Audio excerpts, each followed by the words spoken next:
Today I messed up by causing a date to have an allergy attack. Well, if there ever was a case for bad timing, bad luck, and bad sex, this would be it.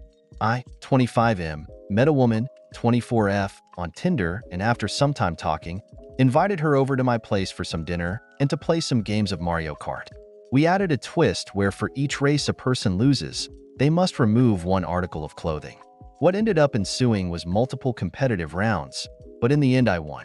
From there things escalated very quickly and progressed from making out to both our clothes coming off, eventually reaching the point of us having sex. Here's where the fudge up of the fudge down comes in. In the middle of it things were rough and heavy, and she starts to say her lips are getting itchy, and while this is happening I can see her breasts, thighs, and many other parts start to turn red. We stop and she asks me if the dinner we had any sort of seafood in it, and that she has a severe allergy to fish. It was not in the dinner, but in all of that I remember that I had salmon for lunch, and I kissed her in many spots on her body. I tell her what happened, after which she immediately gets dressed back up, grabs her bag and immediately runs to her car and speeds off, presumably I think to go to a hospital.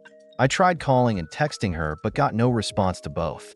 More than anything I wanted to make sure she was okay, and if it was a bad allergy attack to the point of anaphylaxis I was willing to go with her and drive her to the hospital considering this whole situation was my fault. After 3 days, she texted me a short paragraph basically saying I'm a sweet guy but she wasn't feeling a spark. I feel horrible about this and I feel like me causing the allergy attack probably contributed to her decision. Today I messed up by making pepper jelly during my period. I'm sure you can see where this is going. About 2 hours ago, I was chopping bell peppers and serrano peppers to make jelly with them. There was so much pepper juice by the time it was done it was unbelievable. I ended up blowing my nose halfway through, which subsequently started burning around the very inside where the tissues touched. While I washed my hands so many times, with dish soap, hand soap, practically burning hot water, and even used Clorox wipes when I was cleaning the counter. It wasn't enough. I went to the bathroom and changed out my tampon. 30 seconds later it starts. So subtle at first it actually just seemed like an itch, like I de-inserted the tampon weird, or it was one of those scratchy organic bitches. Then came the burning. Higher and higher, and that's when I realized what was happening. I'm sitting on the toilet typing this, praying to God the blood and period tissue flushed it out soon. It's burning so hot it feels cold. Pray for me. Today I messed up by taking the wrong magnesium supplement for decades. My husband recently went to the doctor for routine blood work/checkup, and the doctor suggested a magnesium supplement to help him get to sleep at night. I thought, great. We have magnesium. I've been taking it for years. Husband points out that the doctors specified magnesium glycinate. We have magnesium oxide. Didn't think much if it other than the doctor had mentioned less stomach upset with the glycinate. We promptly got busy, and I forgot to order the supplement until last night. A little history. I've been taking magnesium since I was a teenager on and off. I have chronic anxiety. Back then, we called them my happy pills, and it's possible that they were actually the glycinate because they seemed to help my mood. But once I was out on my own, I either didn't take them or just went to the drugstore and bought whatever supplement was available. Generally, the nature's best magnesium, which as verified last night, is magnesium oxide. I go through phases where I take it, and have taken it based on doctor's recommendation even, but I have never noticed any improvement in mood.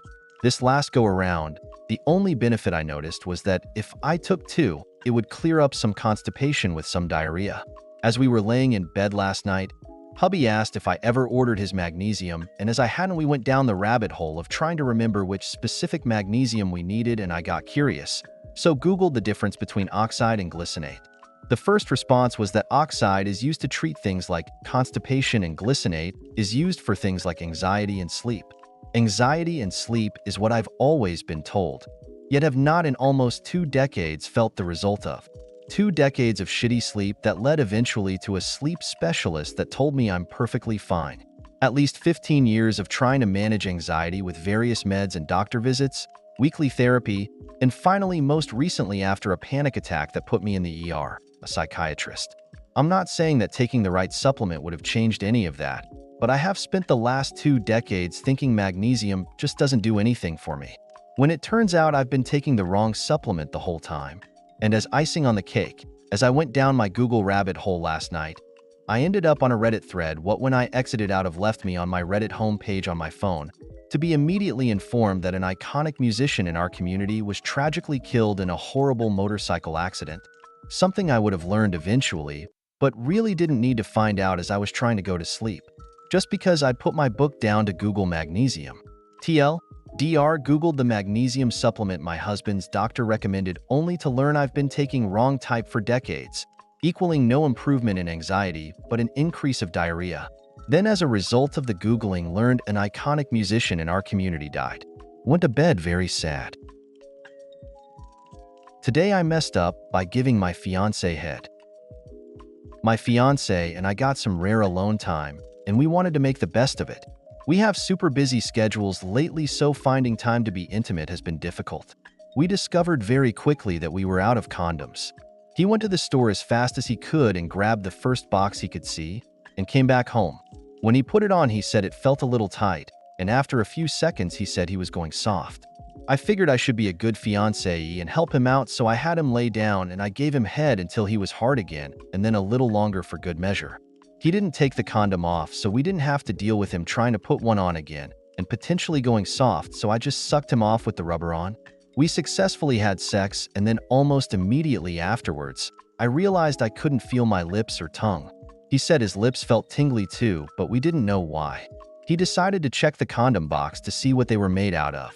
Apparently, whatever he bought had some kind of numbing stuff on it to make the guy last longer, which adds up because it took him absolutely forever to finish. So when I sucked his jerk, I got the numbing stuff all over my mouth and didn't even realize it because I was so into the foreplay and sex.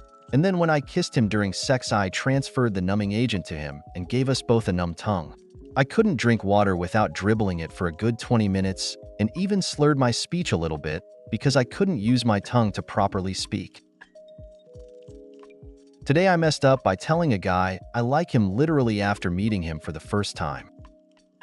I have been eyeing this guy for a while, but I was too scared to initiate the conversation because he was friends with people with whom I don't have a good relation. So I thought he would know about this thing because they are homies. Anyway, he used to reply to my stories, and then we started chatting casually, and we have been talking online for a while. I really liked talking to him. He was funny, had a good taste in movies and films. Only issue was he didn't reply me on time, and I confronted him once or twice about it, but he explained that he is not much of a texter, but slowly he started changing this habit and used to reply me with 1 to 2 hours. So fast forward to today. We decided to meet, and we did meet. We went to a bar, had a couple of drinks, yapped a lot. It was perfect. But then he casually told me that he is checking out some girl at the table. At first I was like, haha, yeah. Right, as if she choose you like in a fun, frolicking way. Then he started checking out other girls randomly, and he was telling all these to me. I was getting uncomfortable and sad because I was literally sitting in front of him, and all he could see was the other girls. I had a lot to drink, and so I confronted him then, and they're like, why would you check out other girls when you're out with me?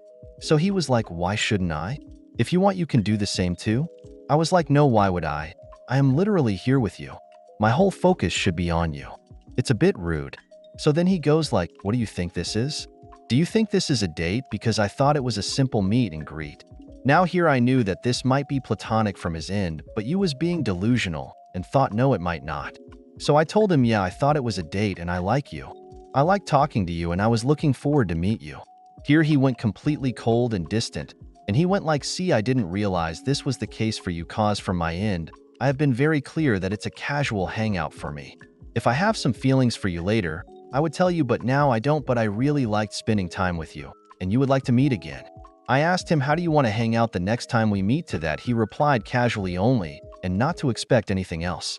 This went on, and I returned home. We texted a little bit talking about the same thing, and he was being completely honest about his feelings, which I appreciate, and I also agree to be friends with him. But today morning, he has not replied to my texts. He's posting stories and everything, completely ignoring me. I think I messed up a perfectly good relationship by being dumb, and I am so embarrassed. Today I messed up by getting a fracture and not informing him mother. Sorry for a long post and ass formatting. I had my fresher night yesterday, and my friends and I were enjoying the vibe of the DJ. The room was closed, tiny, for 900 students, and quite hot with no air conditioning, due to which the floor was slippery as fudge. I was jumping and dancing like crazy, and in some moments my legs slipped inwards, and I had a crack sound in my ankles and knees. I crack my knees often, so not a big issue for me. But the ankles scared the crap out of me because this type of crap had never happened to me before. I rushed outside the crowd because of adrenaline and fell as soon as I passed the crowd. A guy, fresher, helped me check both my legs out and brought my chair so I could sit properly with my legs well rested. Halfway through the checking, my friends also came to help me. They called the security guards so we could call for an ambulance to the medical center. I could not walk. We had to freaking wait for the ambulance for 20 minutes while it was just inside my campus. Till then, I informed my father about it. He got worried and scolded me for dancing/jumping and said that I was too careless, but I told him to chill down a bit. When I was in the medical center, the doctor said it was just a sprain, both the ankles, but he would need to examine it tomorrow, that being today. I came back and told him everything. He then told my mom when I went to sleep. My mom resides in a different country. I slept a lot and missed one of the meds prescription that was given by the doctor the night before. Now, I woke up and called my mom. She started to yell at me that I had lost all of my schedule/discipline, a bit back context on it. The last whole week, I had a lot of quizzes and a buttload of assignments, 4 clubs and departments that I have joined or trying to join, and was trying to squeeze out time from sleep/classes for that, and not maintaining a freaking proper schedule that I should follow. I told her I was trying to get a proper schedule, but the load was too much, and this went on for 20 minutes. She had to sleep, so she hung up. I went back to the medical center, the doctor told me to, and got my x-ray done from a hospital outside my campus. A minor fracture in the right ankle. It was written, undisplayed fibula fracture. The general doctor said tomorrow, the orthopedic will come and check on you to see if you require a plaster or not. I told my father everything. He was quite chill about it now. My mom was sleeping, so I was unable to talk with her. Back again. My mom woke up and started to scold me. She said, "You've changed a lot since you went to university. Not talking with us as you used to, the amount of time." And to be honest, I am to be blamed here, as I feel like she will scold me if I say, I am going somewhere inside the campus or hanging out with my friends. Maybe I am being too judgmental and harsh. She doesn't do that normally. But I feel like I have already disappointed my parents a lot and don't want to disappoint more. I really want to catch up with my parents again. Today I messed up by playing video games while my girlfriend was over. So I was dating my then girlfriend at the time for about 10 months. We'd obviously been talking for a little longer than that. From the beginning of our relationship, we basically lived together on the weekends, spending the night at each other's houses from Friday night until Sunday night.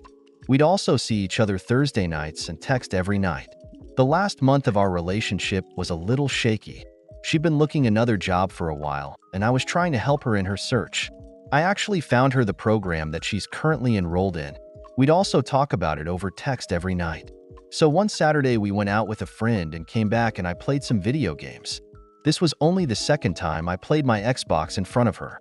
After a while, she got upset and said that I loved the game more than her. I didn't really take that comment seriously because I tell her I love her every day, but I stopped and hugged her, but she said it was too late. She said she was stressed about her job-related stuff. And after I saw her get really upset, I just turned it off, but she was crying and decided to sleep in another room. At some point, she came back in the room, and the next morning was awkward. I didn't even know how to react to her because I was surprised she got that upset.